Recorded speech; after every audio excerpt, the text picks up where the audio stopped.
अभी जो trade agreements हुए हैं, ये बताइएगा ये किस नौयत के हैं, इनसे हमारे आईटी सेक्टर को मजीद कितना बूम मिल सकता है। फिर जो नए स्टार्टअप्स इस वक्त स्टार्ट किए गए पाकिस्तान की जानिब से, उनकी इस पूरे माहौल में कितनी अहमियत है। जी बहुत शुक्रिया। बड़ा आपने इम्पोर्टेंट टॉपिक और मोटिवेशनल टॉपिक उठाया है। सर देखिए, सबसे पहले अगर पाकिस्तान की आईटी इंडस्ट्री की बात की जाए तो जो हमारे पास पाशा के नंबर्स हैं, हमारी आईटी इंडस्ट्री इस वक्त सर 3.2 बिलियन डॉलर्स पे खड़ी है। और ये जो इसमें इंपॉर्टेंट फैक्टर कंसिडर करने वाला है वो ये है कि सर ये 40% ग्रोथ रेट पे है।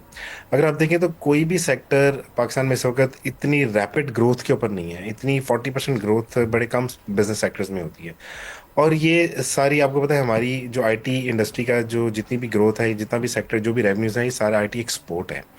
और 40% ग्रोथ पे अगर आप कैलकुलेट करें तो हम अगले 10 से 15 सालों में 30-35 बिलियन यूएस डॉलर्स पे हम होंगे विद दिस ग्रोथ रेट। अच्छा। तो ये एक बहुत प्रोमिनेंट बड़ा इंपॉर्टेंट नंबर है। और जितने भी गवर्नमेंट के इदारे हैं मिल के इसको फोकस करें कि आईटी को ज़्यादा से ज़्यादा फ़रोग दिया जाए। Tech destination Pakistan destination of the year का अवार्ड अल्हम्दुलिल्लाह मिल चुका है। और SIFC, पाशा, PSAB सारे इदारे मिल के जो भी कॉन्फ्रेंस होती है उसमें हम अब कोशिश ये करते हैं कि भाई सेंटर एक जो है ना अटेंशन बना जाए। पाकिस्तानी कंपनीज का फुटफॉल वहाँ पे, जितने भी एग्जिबिटर्स पाकिस्तानी कंपनीज वहाँ जाती हैं, तो उनको मैक्सिमम अटेंशन मिल सके।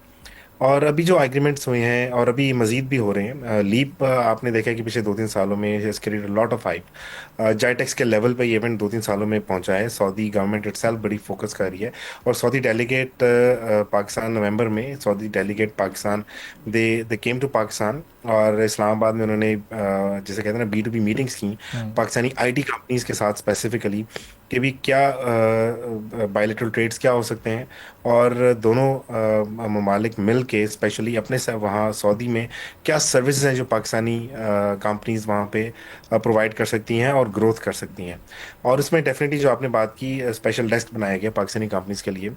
और सर इसमें सबसे ज़्यादा फोकस इस वक्त किया जा रहा है वो AI इज एक सेंटर बन रहा है इस वक्त अटेंशन का। बिकॉज विदाउट AI इस वक्त किसी भी सेक्टर में ग्रोथ जो है वो आपने देखा है कि पॉसिबल नहीं है। हम्म। तो इसमें ये जितने भी एग्रीमेंट्स हुए हैं sir, IT Pakistani IT companies startups के लिए स्पेशल फंड्स एलोकेट किए गए हैं कि जो जितनी भी स्टार्टअप कंपनीज हैं उनको फंडिंग उस तरह की उनकी ग्रोथ के ऊपर फंडिंग अरेंज की जाए, ताकि मजीद कॉन्ट्रैक्ट्स पाकिस्तानी कंपनीज को मिल सकें। हम्म। और आई थिंक हाली अगर हम ये ओवरऑल GCC का जो रीजन है वो इस वक्त ग्रोथ पे है। सऊदी के अलावा अगर आप देखें तो इस वक्त Bahrain, Oman, Qatar, everyone is trying कि यार आईटी को ज़्यादा से ज़्यादा कैश किया जाए।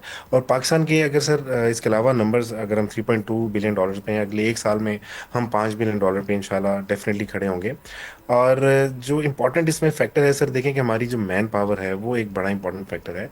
और जितनी भी यूनिवर्सिटीज़ हैं आप देखें, 50-60 हज़ार आईटी ग्रेजुएट्स हैं हर साल निकल रहे हैं। हम्म। और उसमें से 30-40% जो हैं वो आईटी कंपनीज में जाके काम करते हैं। ज़्यादा रुझान उनका फ्रीलांसिंग पे है, ज़्यादा रुझान स्टार्टअप्स पे है। काफ़ी ज़्यादा यूनिवर्सिटीज़ के अंदर आप देखें कि सेक्टर्स बन चुके हैं, स्टार्टअप्स फंडिंग वहीं पे अवेलेबल होती है। हम्म। कि ठीक है, अगर आपने अगर कई मतलब जो ग्रेजुएट्स होते हैं उनका फोकस होता है कि ठीक है, हम यूनिवर्सिटी से निकल के हम जॉब करने की बजाय let's try to have our own startup. तो फंडिंग वहीं अवेलेबल है। तो इस लेवल पे काम हो रहा है कि multi layer of fundings are available from from university incubators. अगर आप देखें तो इस वक्त 150 के करीब प्राइवेट पब्लिक यूनिवर्सिटीज़ हैं पाकिस्तान में। लेकिन जो हमें जितनी पॉपुलेशन है और अगर हमें ग्रोथ चाहिए तो हमें 1000-1500 यूनिवर्सिटीज हम्म। चाहिए। इंक्यूबेटर्स अगर 40-50 हैं, NICs हैं, इनके पब्लिक प्राइवेट सेक्टर इंक्यूबेटर्स हैं। हम्म। लेकिन जो कम से कम जितना स्केल है हमारा, और जो जी। अगर जो स्केल पे अगर हम खेलें तो हमें कम से कम कोई 150 के करीब इंक्यूबेटर्स चाहिए। और ये इस वक्त डायरेक्ट इन्वेस्टमेंट्स आ रही हैं पाकिस्तान में। और ये बाहर की जितने भी मालिक हैं उन्होंने रियलाइज़ किया है कि भी जो नेक्स्ट अपकमिंग जो रीजन है जो ग्रोइंग है आईटी का, वो पाकिस्तान है। एंड रियली होपफुल कि इंशाल्लाह अगले 2-3 सालों में हम तो राइल साहब, इसका मतलब बैंक ग्राउंड पे बड़ा बेहतर काम हो रहा है। अब ये जिस तरह सऊदी अरब एक बड़ी मार्केट पाकिस्तान के लिए है, जहां लास्ट फिस्कल ईयर में पाकिस्तान ने 50 मिलियन प्लस डॉलर्स की सर्विसेज प्रोवाइड किए हैं, अपनी एक्सपोर्ट्स वहाँ पर किए हैं। तो अब इस तरह की बड़ी मार्केट्स और कौन सी ऐसी हैं जहाँ पाकिस्तान इस वक्त फोकस कर रहा है और उनमें पोटेंशियल फिर कितना है? चूँकि ये अगले 1-2 साल में अगर हमें 5 या 6 अरब डॉलर तक पहुँचना है तो उसके लिए कुछ मखसूस मार्केट्स को स्पेसिफिकली हमें टारगेट करना पड़ेगा। Sir, GCC is definitely a very promising growing market. Pakistani companies जो टारगेट कर रही हैं इस वक्त, सऊदीया ऑब्वियसली, बहरीन, कतर, और they are welcoming as well. वो भी देख रहे हैं कि यार पाकिस्तानी कंपनीज को अगर हम अपने पास जितना मैक्सिमम फैसिलिटेट कर सकें, बिजनेस करने के लिए, लाने के लिए इंफ्रास्ट्रक्चर दे सकें, तो ये 3-4 सर बड़ी प्रोमिनेंट मार्केट्स हैं।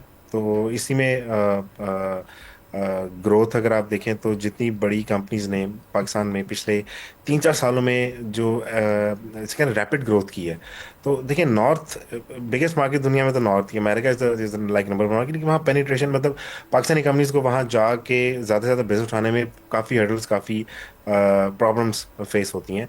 और उससे ज़्यादा बिजनेस, उससे एफर्ट, उतनी एफर्ट और उतनी, उससे कम इन्वेस्टमेंट करके पाकिस्तानी कंपनीज को ज़्यादा जो सक्सेस मिल रही है वो इस रीजन में मिल रही है, जीसीसी रीजन में मिल रही है। सब्सक्राइब करें और बेल दबाएं ताकि कोई खबर रह न जाए।